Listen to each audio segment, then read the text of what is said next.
Yes ఇక ముందస్తుగా ఇప్పటికే అటు ఆంధ్రప్రదేశ్లో టీడీపీ ముందస్తు సంబరాలు చేస్తూ ఉంది. గాంధీ భవన్లో కూడా ఇప్పటికే విహెచ్ గారు ఉన్నారు. సో ఒకసారి మాట్లాడదాం. ఇండియా కూటమి ఎలా ఉండబోతున్నది?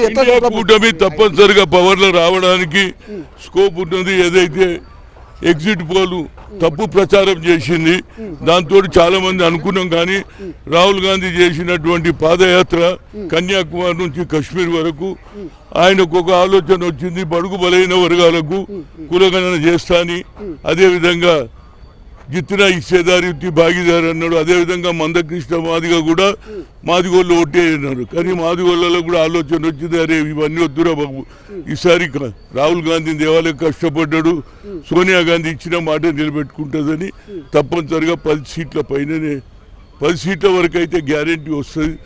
ఎందుకంటే బీఆర్ఎస్ కూడా లాస్ట్ మూమెంట్లో మనం గెలవం కాబట్టి బీజేపీతో ఒప్పందం కుదుర్చుకొని బీజేపీని గెలిపించడానికి ఆ సీట్లు వస్తున్నాయి అనేది నా ఉద్దేశం. రాయపార్లో కూడా రాహుల్ గాంధీ కొంత లీడ్లో ఉన్నాడు, ఆధిక్యంలో ఉన్నారు. ఎట్లా చూడబోతున్నారు? ప్రధానిగా అవకాశం ఉందా? తప్పనిసరిగా ఇప్పుడు చూడు, అబ్కి బార్ 400కి పార్ అన్నారు. ఇవాళ 300 కూడా దాంట్లో 250, 270 దానికనే ఉన్నారు. మాకు 227 దానికి వస్తున్నాయి. తప్పనిసరిగా ఏది మిగతా పార్టీలు కూడా తప్పనిసరిగా మాకు మద్దతు, ఈవెన్ మమతా బెనర్జీ కూడా ఇస్తుంది. అదేవిధంగా మహారాష్ట్రలో కూడా ఇంప్రూవ్ అవుతుంది.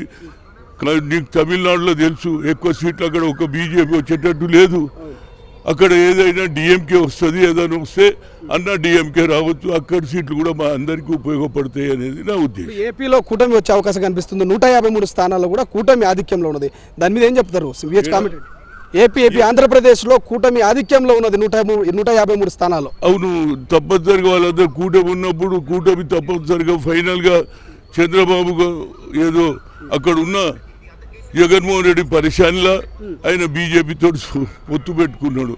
తప్పనిసరిగా చంద్రబాబు నాయుడు కానీ అదేవిధంగా పవన్ కళ్యాణ్ తప్పనిసరిగా ఏదైతే కాంగ్రెస్కే మన ఇండియా కూటమికి మద్దతు ఇస్తాడు అనేది నా ఉద్దేశం. ఏం చెప్తారు? ఈటల రాజేందర్ 1,00,000 మెజార్టీతో మల్కాజ్గిరిలో ఉన్నారు, సో ఆధిక్యంలో ఉన్నారు, ఎట్లా చూస్తారు? చూడండి, నేను చెప్పాను కదా బీఆర్ఎస్ వాళ్ళు అక్కడ వేసిండ్రని చెప్పినాక ఇంకేం చెప్తాం మనం? సోనియా కొడుతుందా? బీఆర్ఎస్ ఒక్క సీట్ అని వస్తాడరా? వచ్చేటట్టు కనిపిస్తలేదే. అంతేనా? అంతేనే. అసలైన తొలి వెలుగు. ఫాలో వాట్సాప్ @తొలి వెలుగు official.